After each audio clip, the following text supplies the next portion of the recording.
Korkumuzu təşkil edir. Göstərmə baxın. Film də qrup keçinə yaramır, iş görmürlər. Olar, nə olur? Ablardır. Feno bağlı bir dəqiqə. Elə bura çıxarırsan.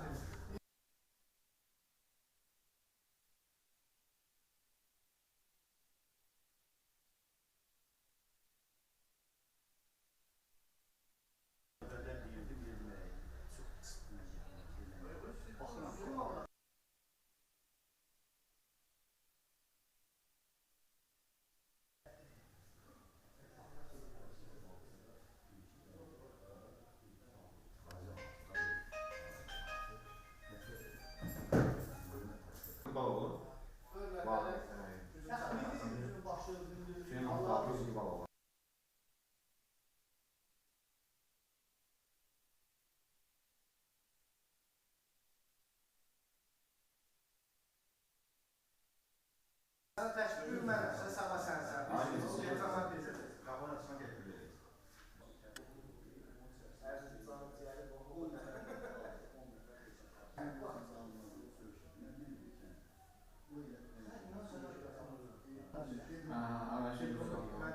Kim ki o dəstək verir? Həkimliyini aslan. Kim anadığından olmur. Ha? Buraya yaptı diyorum.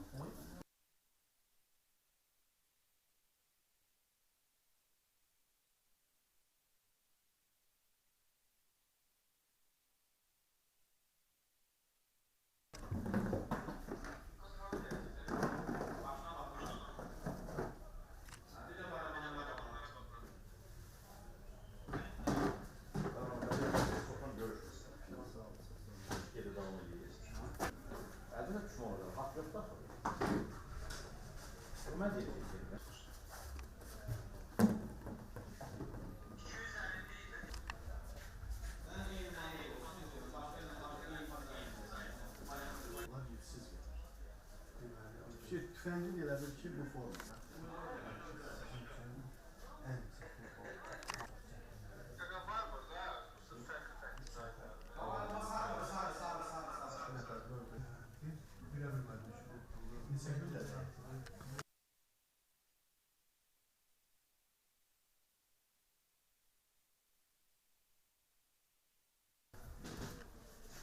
Gelmiyor mu? Ne? Böyle biraz kaldı. Burada suvenir Yok, Yox, belə deyil. Adam o üçündür. Çok güzel çıktı sanatımız. Allah aslan olsun. Bu sizin sanatınız çok sağ olun. Bu sizin sanatınız şarapmanız. Çok sağ olun. Minnətdarım. O mövsümümüzdə açılıb, yaxşı olar hər şey. Allah sizdən razı olsun. Minnətdarım. Çox sağ olun. Allah razı olsun. Xeyirli uğurlu olsun və təhlükəsizlik qaydalarına Baş üstə. Mənim silahım. Bu da mənim silahımın sənəti.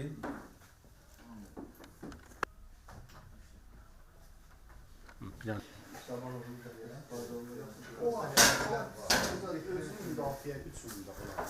Şəxsi təsərrüfatı o təyin olunur. Orada sınaq olanda qaynaq nə üçün? Yazılı məsələn o üçün. Şəxsi təsərrüfatını qorumaq üçün.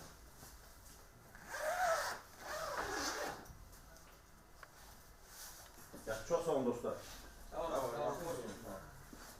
Hemen günlərin gözəl imzam gəldi yetişdi və həmişə nəyə diqqət etmək lazımdır və yetişmişkən məqamı olmuşsan sizə məlumat vereyim və hansı şirkətin malı olduğunu. Penta şirkəti uzun illərdir fəaliyyət göstərir və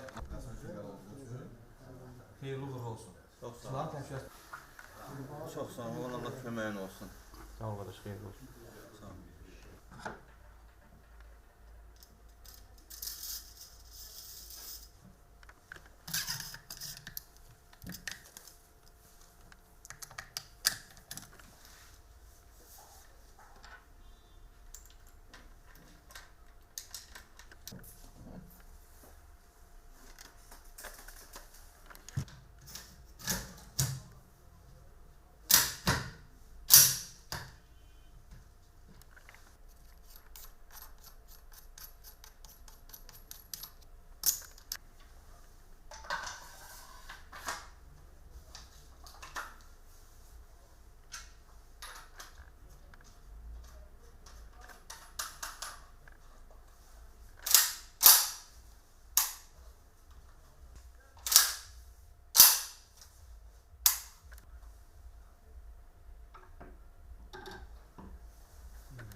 Ördəkdir o. Müəllim, o siz dediyiniz yer var, o Zahar çalası. Ha.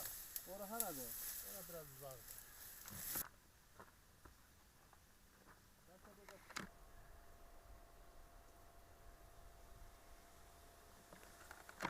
Əvvəla ovçu yoldaşların hamısının ov açılması münasibətilə təbrik eləyirəm.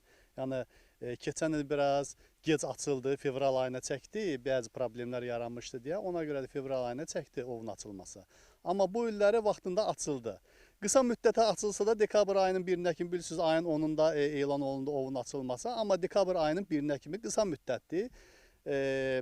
Yəni yenə də ov açıldı. Açılmağı münasibəti ilə yenə təbrik edirəm hər birini. Yəni bu bizim sevincimizdir. Biz gedib istirahət edə biləcəyik, rahat istirahət edə biləcəyik. Əsas məsələlərdən biri ov qaydalarına riayət etməkdir.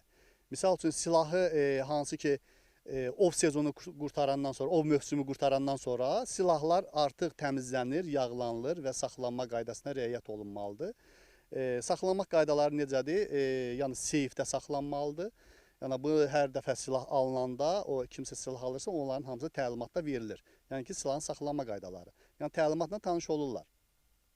Amma ov mövsümü açılanda isə mütləq silahın yağı təmizlənilir və qoburunda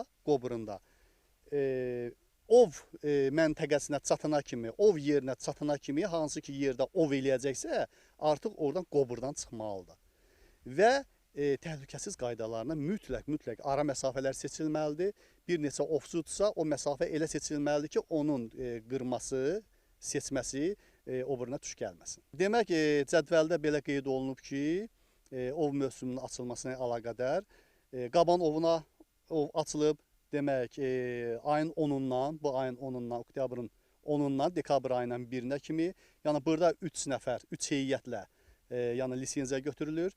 Sonra Dovşan ovu noyabr ayının 7-sindən dekabrın 1-nə kimi, su bataqlı quşları isə yenə də dekabr ayının 1-nə kimi nəzərdə tutulur. Burada su bataqlı quşları hansılar nəzərdə tutulur? Əsasən yaşılbaşdır, sonra gərafdır, sonra qazlardır. Bəzi qırmızı kitaba düşən quşlar var ki, hansı ki onlar istisna olmaq şərti ilə digər quşları ovlamağa icazə, su bataqlı quşlarına icazə verilir. Belə deyək də, quşlar son 2 ildə, 3 ildə azalma prosesi gedir. Bu proses iqlim şəraitdə nəzərə alınır.